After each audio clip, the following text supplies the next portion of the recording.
Welcome to EU News, connects people on the move. Bringing together those movers and shakers and those folks who are trying to do things to strengthen their community. I'm Elder Charles Byrd. And I'm Tonda Mingus. And we are happy that you are joining us today. You look good to us, and we hope we look good to you. We hope so, right? Yes. We have a great show today. We do have a great show today. Excited. Before we get started, though, Elder, there are some things that I'd like to, or I guess I would say people that I would like to acknowledge, and not saying any names, but a lot of times we do not acknowledge those people that are behind the scenes, right? Those people who do all the hard work and everything don't get notoriety. Go ahead and announce it. Right. So we like to thank our sponsors. Yes. You, number one. We call you members, but you're also our sponsors. And we would also like to thank, once again, the people that are behind the scenes, the people that are helping Elder and I to prepare each week, the people that are filming us, or I should say the person, and also the person that is doing all of the editing. This is not an easy feat, right? I know it is, and a lot of hard work, a lot of sleepless nights, too. Right, absolutely. Makeup time takes, 2 hours or so? Yeah. You don't know nothing about makeup, but yeah. Well, I know a little bit. You know a little bit? Yeah. Okay. I know enough not to use it. That's a good thing. Thank goodness for that. You look good. Well, thank you. You do too, sir. You look very dapper. Very dapper. Thank you. You're welcome. All right. So, with that, let's get started with this great show that we have for the people today. A lot of information. But you know what? There's another thing that I forgot to mention. What's that? The one thing that we always have told you all from the beginning is that we want feedback, right?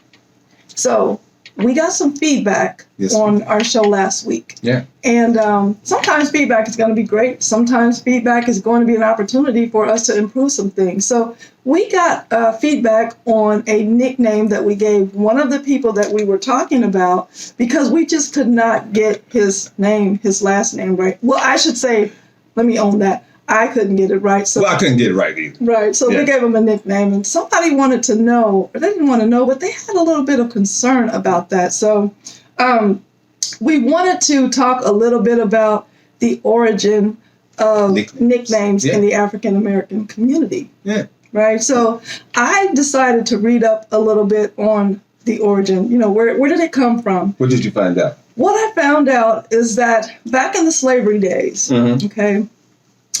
people would name their children and they would give them a nickname just in case, like if they got sold to a master or whatever, say they were 9 years old or so, they could kind of follow them. So the other slaves that they would allow out of the house that they would keep them up in bondage in, sometimes the ones that could get out, they could go up to them and they could ask them, have you seen Bojangles? Yeah. For instance, or Junebug. Right.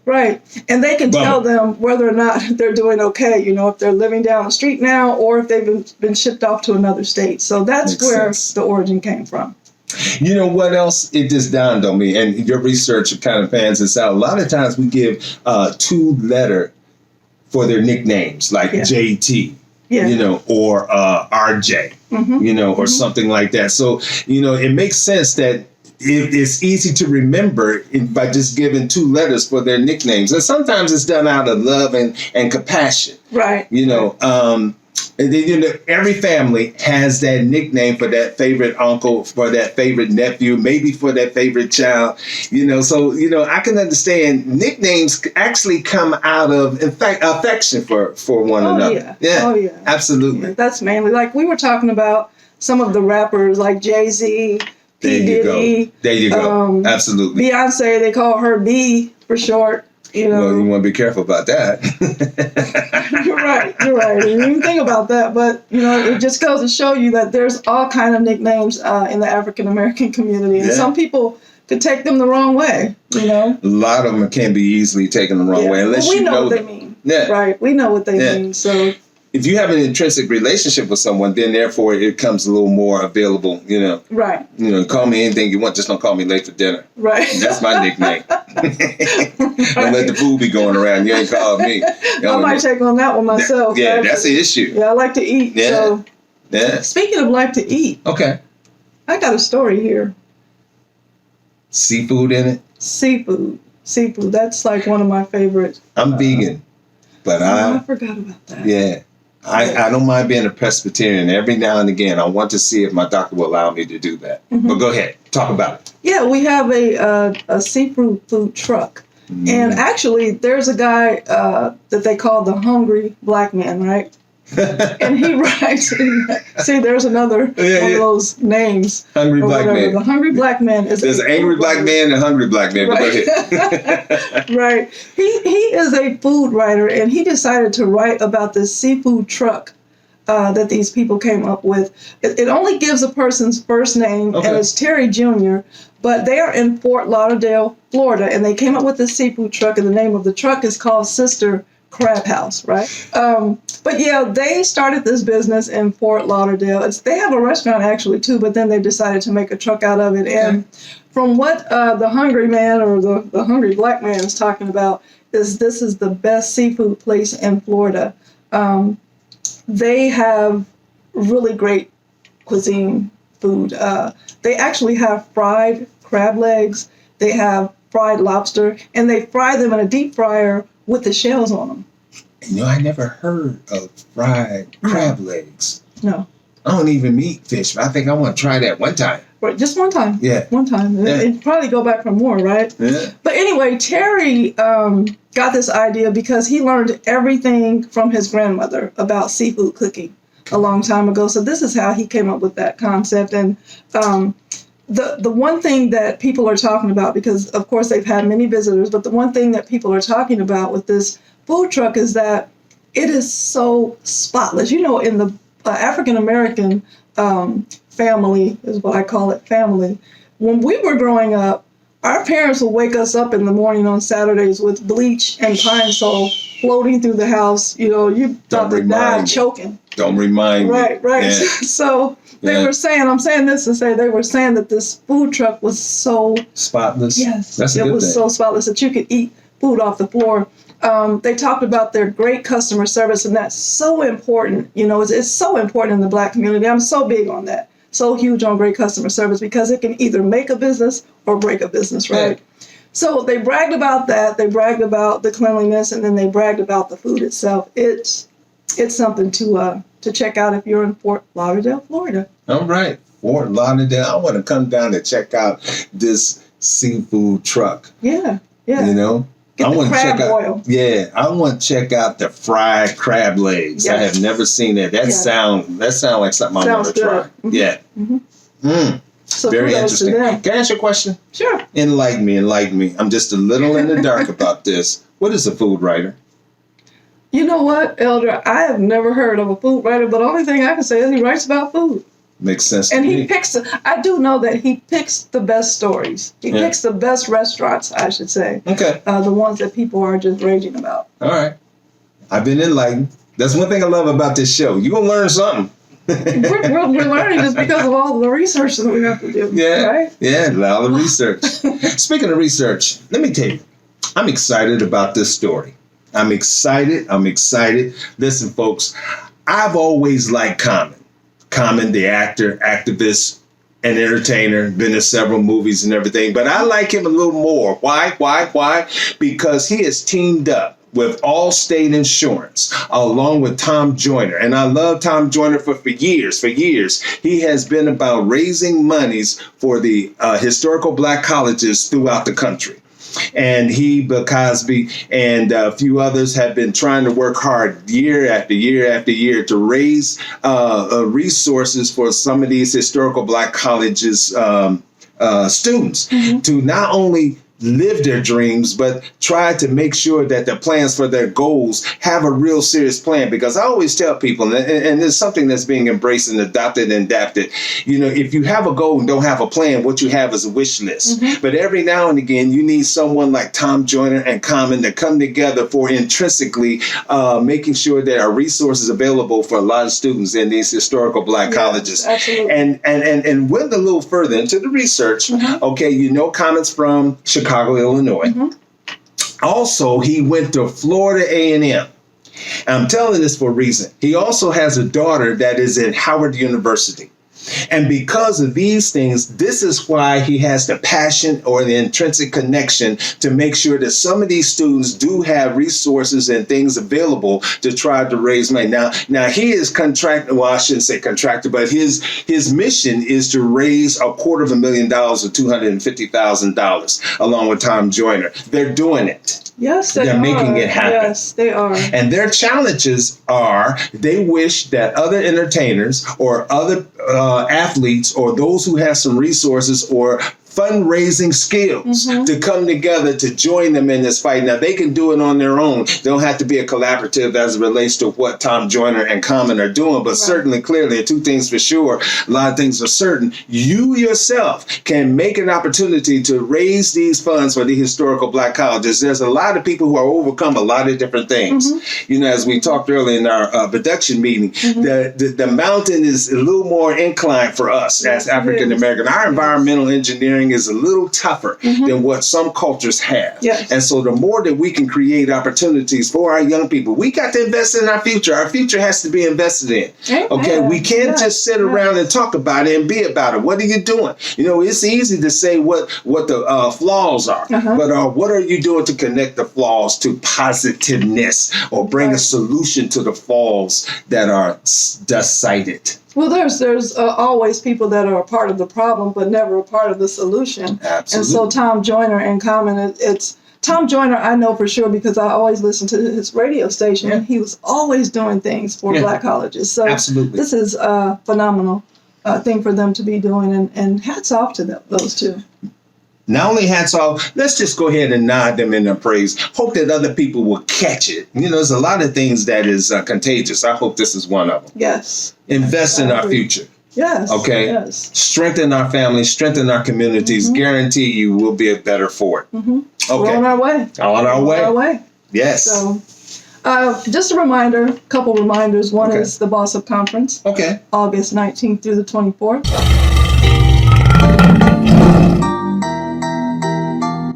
And it's your boy St. James, StopBeefingRadio.com. As far as the Boss Up Conference, it's really a great networking opportunity.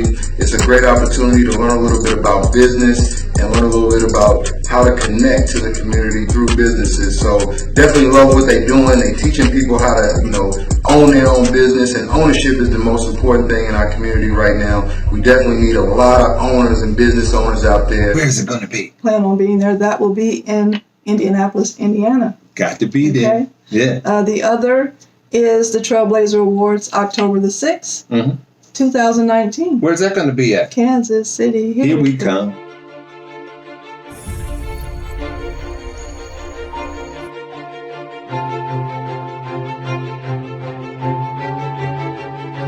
Absolutely anybody can get it. Trailblazer.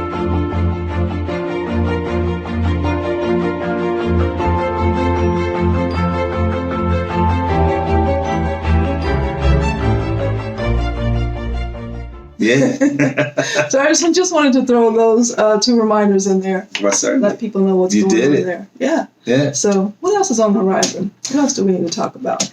Well, I think you have another story that I'm interested in, but I don't want to steal your thunder. I like your story that's coming up next. Elder is always keeping me on point. So, he can steal my thunder and, I'll be okay with it. But, yeah, I do want to talk about a lady named Agnes Davis. She founded a Black-owned swimming company.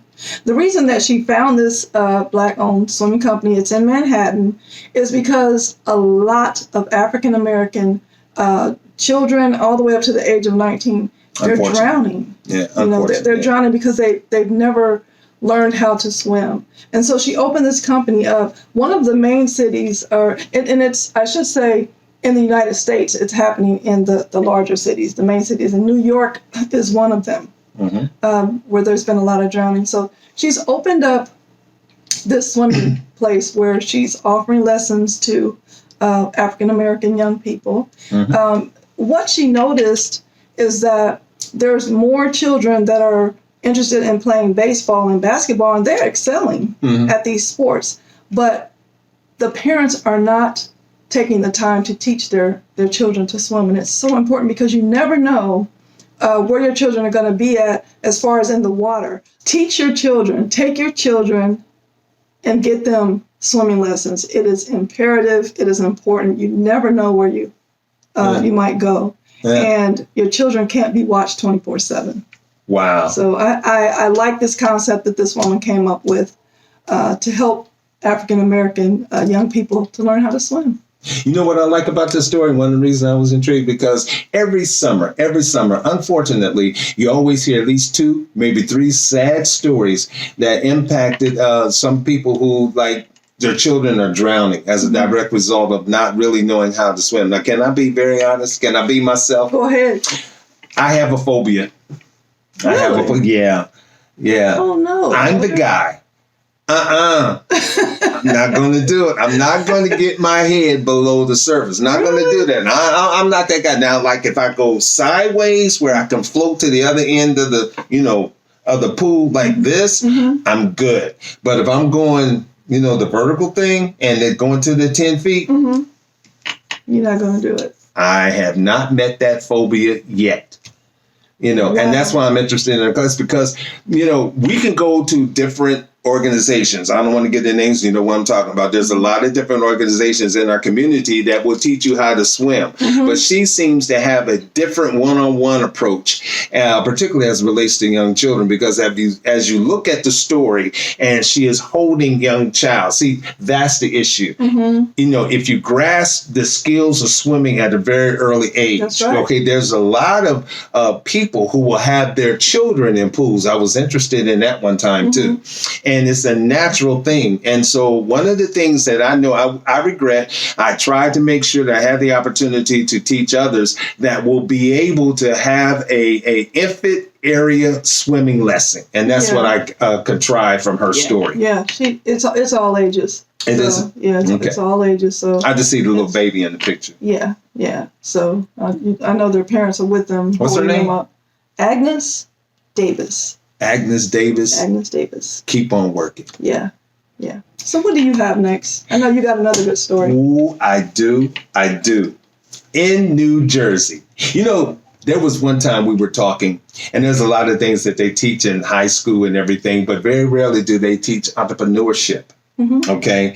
But guess what happened in New Jersey? What happened, Elder? 3 African-American women found a way to have a mandate in which children, middle schoolers, as they're called, from the ages, I guess, 6th grade to 8th grade, they have what is a finance management class, a class that will teach our young people how to deal with credit cards, debit cards, savings, as well as other investment opportunities and how to invest. I'm so proud of these women. Let me make sure I get their names right. Okay, one is the acting governor. Her name is Sheila Oliver. Okay, she helped pass this legislation. Also, Tiffany Alish, and I really hope I'm pronouncing her name right. I think it's Alish. But the other young lady, she was a symbol woman. Okay, and her name was McKnight, Angela V. McKnight. Anyway, they got together, collaborated to make sure that there is an opportunity for middle schoolers, those young people that are in the 6th to the 8th grade, to learn financial management, to learn how to use money, to learn how to make the money work for them, to learn sensible concepts as it relates to spending money, investing, saving, and the alike. I'm so chest popping proud of these women, because we had just talked about, not too long ago, I can't recall what show, but we talked about there's a lot of things that you learn in school. So, I applaud these women for making sure that they mandate this something, and the acting governor, Sheila Oliver, signed it into effect. She signed the bill last Thursday. And I think it's a great opportunity for young people and the alike, because now they can grow with the core values. They can grow with a constitution of understanding how important it is to not just spend money, but know how to spend money, know how to make money, know how to make money work for them, and know how to manage the dollars. That is so incredible. I am so happy for these women to make sure it happens. I hope that 50 states, all 50 states will have this into their school curriculum real soon. Well, you know what? That is a great story, Elder. It really is, because the children are our future. You see, right? They're invest in our future. Yeah, and there's so many of us who grew up in my era. Let me just say this first: is a lot of us were not born with a silver spoon in our mouth, right? A lot of us were born with parents who did not have great credit because they weren't taught about great credit. Absolutely. You know, how to save money and things like that. So it comes from the head down. And so to have this type of thing to teach children at an early age, it is so imperative that you do not mess up your credit. Yes. You know, you're going to need things when you're older. You want to be able to walk in a store and get what you want. You want to be able to go see a realtor and say, hey, I have this down payment for my home. You know, you want to be able to go to your bank account when things get rough and say, hey, I have a stash here. But a lot of us did not have those opportunities to learn those things when we were growing up. Not only that, Tonda, let me share this. You know, when you have good credit, a lot of great opportunities come about. If you learn at an early age how to protect your credit, how not to just spend money, but how to protect the credit, get credit, and maintain it, give you a high score. Nowadays, you can purchase a lot of different things. But what do you have to have? You see the commercials, you know the standards, you know what the numbers are. You know, do you know your credit score? You know, so, you know, this will allow them to not only understand the credit score, but how it can work perfectionly for you. Right. Money is the answer to all things. Yes. So, yeah. If you have some money, you know, you can make it happen. That's right. Manufacture a life through protecting your credit. Yes, absolutely. I love it. Great story. Great story. Well. Breaking the barriers. Wow. Let's break some barriers. Let's do it. What's on your mind? Let's talk about politics in the workplace. Now that's a barrier. That's a pet peeve of mine. Yeah. I've struggled with that for as long as I've been in corporate. So that's why I decided to get out of corporate. So should there really be a constitutional standard as it relates to politics in the workplace? And how much does it govern your decision, your autonomy, your ability to be who you are? There needs to be some laws put into place. Now, there are some laws, right? But with this at-will employment situation, there's only so much that us employees can do, you know, because nowadays companies can just let you go for no reason. Yeah, in certain states, all they have to do is say, we no longer need your services. And it depends on who's in office, let's face it. That's right. That's right. Yeah. And a lot of it is politics. You know, you can be the best employee. You can turn around and you can make an honest mistake. Yeah. And then you're dead meat, or somebody just don't like you. Yeah, I mean, because it's blunt like that. It's just blunt like that. It's a dog-eat-dog world when you're talking about corporate. A lot of times people abuse power. Yes. You know, and you're walking around on eggshells at work every day. You know, and you have to sit with these people. We're with these people. Eat with most of our lives. Yeah. A lot of hours out of the day is dedicated to these companies. But they're so quick to let you go. There are a lot of politicians who will say that, say, for instance, if you're a coal miner, I'm just throwing this out there as an example. Okay, so there's some people who are saying, like, you know what, we're going to do a lot for the coal miners. You know, there was a segment of years in which a large part of politicians ran on the thought process as relates to oil being produced right here in this country. Okay, and so those who had some type of oil dependency as their job relates, they voted on that concept. You know, so how many times do we really vote as a direct result of whose platform or whose policy do we want to see in our offices? And everything from mayor to governor to Senate to House of Representatives and, of course, president of this great country. Well, voting is such a touchy subject. It sure is. A lot of people don't vote. Because they don't believe that it's going to make a difference. And a lot of people complain when they don't vote, but go ahead. Well, that's, that happens quite often. If you don't vote, don't complain. Yeah, that's pretty much what people say. So, and I agree with that. Yeah, I do too. You can't. If you don't have a voice, if you don't want to have a voice, then don't have a voice to complain about. Right. The people that get in office. So, yeah. Very good concept. You want to break those barriers? we need to break those barriers. Yeah. But I broke the barrier by breaking out. What'd you break out? I broke out of corporate. Okay. I broke out of corporate. How's that working for you? It's working. I'm happy. Okay. I'm absolutely happy. Because I'm happy. Clap along if you feel like a room without a roof. I could tell when you said that, you. Yeah, I love doing what I'm doing. I love doing everything underground. Yeah. This is what I'm supposed to be doing. A lot of times we stay stuck in these jobs anyway because we need an income. Mm-hmm. You know, we have to take care of our homes, you know, our cars and all of that. But yeah, a lot of times we are in jobs that they're not for us. They never were for us. So to be into something that I feel is my niche. Yeah. To be told so many times, you know, you have the potential to do this or you have the potential to do that and actually be doing that. Yeah. And I wasn't looking for it. Mm-hmm. Like, who does that happen to? Well, you know, there's an old saying, if you love what you do and if you love what you do and if you love your job, you never work a day in your life. And how many times do we have that opportunity based on politics? Mm-hmm. Right. Not much. Yeah. Slim. Yeah. Slim. Yeah. Next Slim to to none. none. Mm-hmm. Yeah. We let politics dictate our mind process too. Mm-hmm. Unfortunately. Mm-hmm. And we can't be ourselves. We do not have the autonomy or the freedom or the liberty to be exactly who we want to be, particularly on the job. Depends on whose ox is being gored.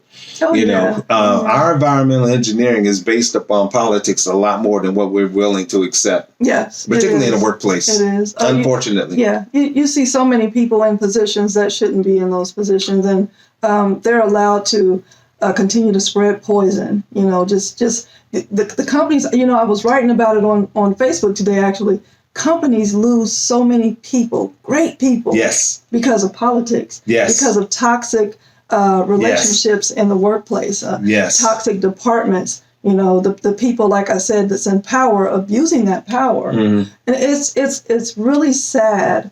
But if you're an overcomer of that, and I say this personally, and this is my closing remark. Okay. You know, I'll just go ahead and lead into that. If you are a survivor of office politics and you considered yourself to be a loyal employee, a great employee, an employee with great work ethic, didn't cause problems or anything, friendly, got along with everyone, walked in the building on time every day, always looking to move further, Yes. going in there, learning things, wanting to learn things, taking extra classes, and you are a victim of people who are either intimidated Right. by what you have, your gifts, your skill set, or you just have people that don't care for you for whatever reasons. And so you may have gone through this thing of being terminated wrongfully, Yeah. you know, or just office bullying and all of that. If you are a survivor of that, Mm-hmm. I applaud you, you know, for staying the course and then making the decision to get out of it. And if you haven't done that, think about it. Yeah. Think about a lot of things and think because you have to balance things. Yes. You know, what is it doing to you? Is it messing with you? Of course it your is. psyche. Yeah, You know, are you going home absolutely. every day? Are you getting sick? Yeah. You know, how are you feeling mentally? Stress. Yeah. Take an assessment of your life and your job, and don't be afraid to step out on faith. Can I say one more? You know, I tell you, if you really want to know how workplace politics really work, drive up, have a new car and drive to work in your new car one time. And let some of those people who may have the jealousies or some kind of inferior complex towards you and may not think that you deserve this or what have you, see how they change, see how the real selves really come out. Right. You know, they think you have 1 or 2 nickels more to them. And so therefore, you know, you really begin to see the real true self. Drive up in the new car or, you know, not even that deep. You know, just have on a new suit, have a new ring on, you know, have a watch on or something. Right. All of a sudden, you know, boom. And you know, and they're working, maybe earning more money, but for some reason it intimidates them or makes them feel some kind of way. Sad. Yeah, very sad. Workplace politics. Yep. Bad taboo. Or it could work for you, depending on how you know. It worked for me. It made me stronger. So, thank you. Okay. That's what I say to them. Thank you. Yeah. Made you inspired to do more things. Absolutely. Fueled my fire. Fire was fueled. Yep. So, what other closing remarks are we going to have? If you have something to say to the people, give it to them. Give it to the people. I will. Do you believe in yourself? Do you believe in your net worth? Do you believe that you are worth it? Do you believe that you are an asset to your community, to yourself, to their family? How are you worth it? Do you believe in yourself? Do you love yourself? Do you see yourself as an expert in what you do? Do you see yourself as the right person for the job to create opportunities for your family, nourishment for your family, even for yourself? Are you worth it? I want you to ponder on that and think about that. That's my closing remark. Elder, I think that's all that's left to be said. He Okay. gave you an earful. Yeah. He gave you a lot to think about. So with that, we are going to go ahead and get on the move, and we thank you for joining us, and we can't wait to see you next week. All right. Until next time, take care.